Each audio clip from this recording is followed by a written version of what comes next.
விஜய் பேசும்போது ஆம்புலன்ஸ் உள்ள வருது. ஸோ கூட்டத்தில் இடமே இல்லை, அப்போ உள்ள விடுறான்.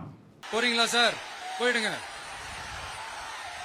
அதான் கேட்டேன், அப்பவே கேட்டேன், போயிடுங்க நண்பா, கொஞ்சம் வழி விட்டுருங்க.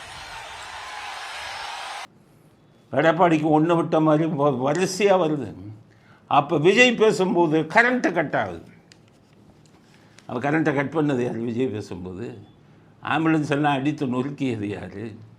அப்போ இருட்டில் ஆம்புலன்ஸையும் உள்ளே விட்டு இந்த கொலைக்கு வடிகால் போட்டவங்க யார்? அவராக போட்டார்?